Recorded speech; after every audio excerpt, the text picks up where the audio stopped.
So on the next show now, we have perhaps one of the most recognisable surnames in show business now. It's a pleasure to have onto my show, and I'm sure my listeners will be delighted. Welcome to the show, Michele Munro. Hello, Danny. Hello there. Thank you for so much for taking time out to talk to me today. Oh, it's a pleasure. Great stuff. I just wanted to talk about your late father, because he is his music is legendary and is enjoyed by so many people. Well, he became known as the king of the movie soundtracks. He was very lucky with his songs. He picked very, very good material. Songs that are literally, it's his 60th anniversary this year of Portrait of My Love, his first hit. So, it's still current. It hasn't dated. Yeah. So he was very clever at picking good songs. And what transported him from being a British artist to an international artist were the movie soundtracks, because the movies were released worldwide. Yep. And, of course, some of the famous movies he done was From Russia with Love and Italian Job. Yes, on days like these, and Quilla Memorandum, and of course Born Free. The Rat from Russia with Love is very important, because he was the very first singer to be associated with a Bond film. Although it was the second Bond movie, Dr. No, the first, only had an instrumental. Of course. So Chubby Broccoli and Saltzman brought him in to start the tradition, which obviously still carries on today.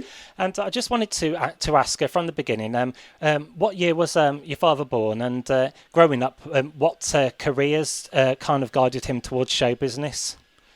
He was born in 1930 in Shoreditch in the East End of London, which made him a true Cockney, of course. A very impoverished background. He used to go round to pubs in the East End of London offering to get up with the trio as they'd pass the hat around him. And he was only 14 at the time, but his escape from all of that was music, and he loved it. But he had lots of jobs. In the space of a year, he boasted he had over 50 jobs. But after coming back from the army, he realised he'd have to find something that allowed him to still moonlight in the evening with his singing. So he became a London bus driver. Great stuff. And from Portrait My Love, was that one of his earliest hits? It was his first hit. First hit. And so moving on, he done soundtracks. And did his music career take him around the world?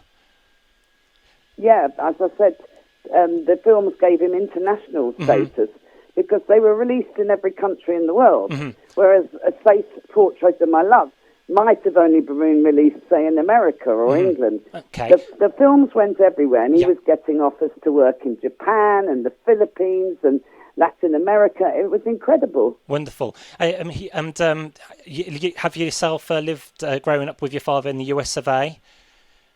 Well, we signed with Capitol at one point, so we moved to LA.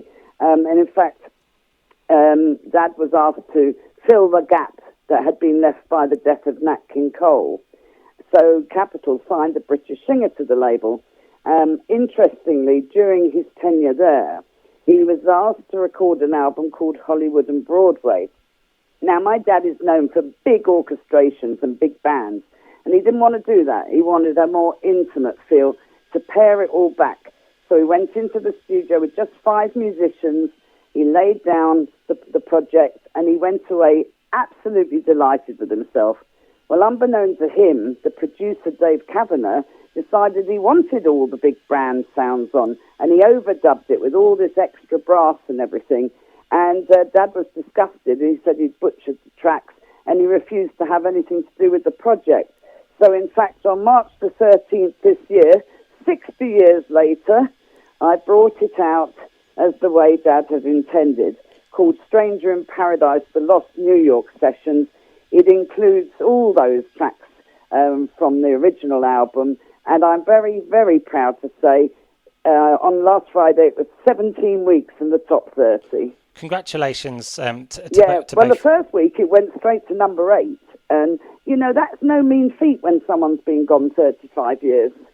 And so I know you mentioned it's been 35 years since your dad's passing. His music's living on through generations and generations. Well, it's because of this new fan base, and obviously, so this album I've just talked about is actually disc 1. But what I did I actually included a second disc of 27 of his most recognisable hits, so that for anybody new listening to the music, they can then sort of see what he was famous for, what he's become synonymous with.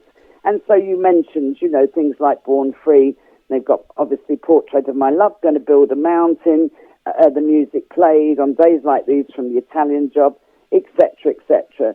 So all round, it's a very nice little package, and one that the fans obviously have loved, as is proof by the chart position, but I'm just so proud of, and it was the way he wanted it to come out.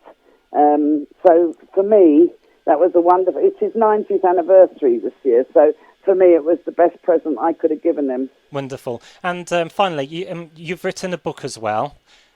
Would you like to... The book, yes, the book is called The Singer's Singer, The Life and Music of Matt Monro. And it basically, we've talked very briefly, but you'd say to people, who's Matt Monro? And they'd say, oh, he's the singing bus driver. And then they'd kind of stop.